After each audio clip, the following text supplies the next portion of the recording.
सुनने में समान लगते हैं ये शब्द, लेकिन अंतर है इनमें पर्याप्त। जी हाँ, ऐसे ही शब्दों को लेकर हम हाजिर हैं हिंदी पथ पर। नमस्कार, मैं हूँ रेणुका काले। मेरी हिंदी कक्षा हिंदी पथ में आपका स्वागत है। इन दिनों श्रुति सम भिन्नार्थक शब्द या सम श्रुति भिन्नार्थक शब्दों की बात हम कर रहे हैं। अब से पहले 3 कक्षाएं हो चुकी हैं जिसमें कुछ शब्द हम सीख चुके हैं।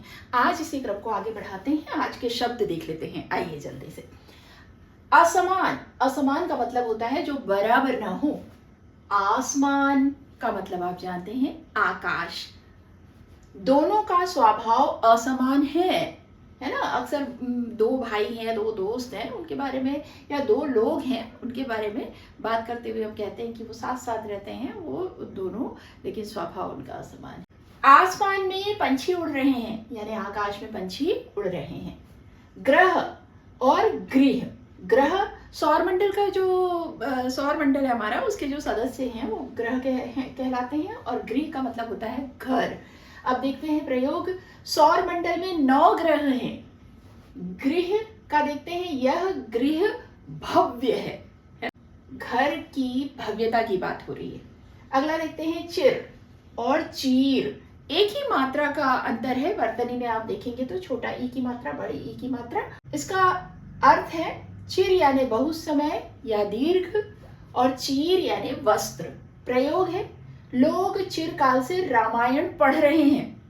बहुत लंबे समय से रामायण पढ़ी जा रही है, ये मतलब है। द्रौपदी का चीर हरण दुखद प्रसंग था। महाभारत में जो प्रसंग आता है ना द्रौपदी चीर हरण का, वो प्रसंग बहुत दुखद था, ये बताया जा रहा है। दशा यानी हालत, और दिशा यानी तरफ। दशा और दिशा में थोड़ा सा ही वर्तनी का अंतर है। अब उनकी दशा बेहतर है, यानी उनकी स्थिति, उनकी हालत बेहतर है, और भारत के उत्तर दिशा में हिमालय है। तो ये दोनों दशा और दिशा का अंतर आप समझ गए होंगे। पक्का यानी मजबूत, और पका यानी पका हुआ। ये पक्का और पका ये एक जैसे प्रतीत होते हैं, लेकिन अर्थ इनका अलग है।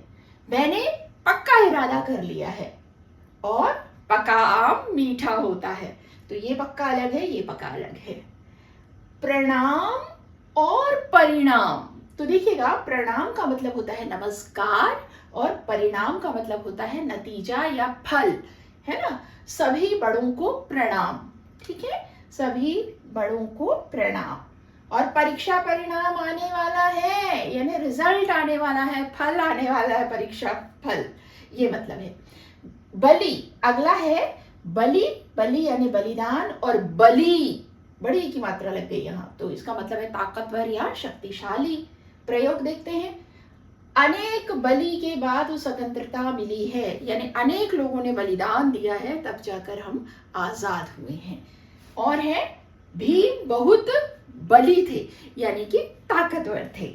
आगे देखिएगा, कोश, यहाँ श षटकोण का है, कोश यानी खजाना, और ये कोश, ये श शक्कर का है। इसका मतलब होता है भंडार, जैसे बोलते हैं ना शब्दकोश, डिक्शनरी जिसको हम कहते हैं, तो वो यहाँ इसका आशय है। राजकोष से पीड़ितों को मदद मिली, जो होता है ना राजा का कोष जो होता है, उससे मदद मिली। हिंदी शब्दकोश देखो भाई, कोई भ्रम की स्थिति है शब्द के बारे में तो हिंदी शब्दकोश देख लो, ये आशय है। शुक्ल और शुल्क, थोड़ा सा वर्तनी का हेर फेर है, इसमें अर्थ बदल गया है। शुक्ल यानी होता है श्वेत, और शुल्क यानी होता है फीस। शुक्ल पक्ष में चांद बढ़ता है। आप जानते हैं ना 2 पक्ष होते हैं, शुक्ल पक्ष और कृष्ण पक्ष। तो ये चांद के घटने बढ़ने का सिलसिला इन पक्षों में होता है। परीक्षा शुल्क जमा करो, यानी परीक्षा की फीस भरो। अब है हरि और हरि। हरि का मतलब विष्णु जी, और हरि का मतलब हरे रंग की। तो इसका प्रयोग देख लेते हैं तो और अच्छे से समझ आ जाएगा। हरि का सुमिरन करो, यानी ईश्वर का, श्री विष्णु का जाप करो, उनको याद करो, ये आशय है।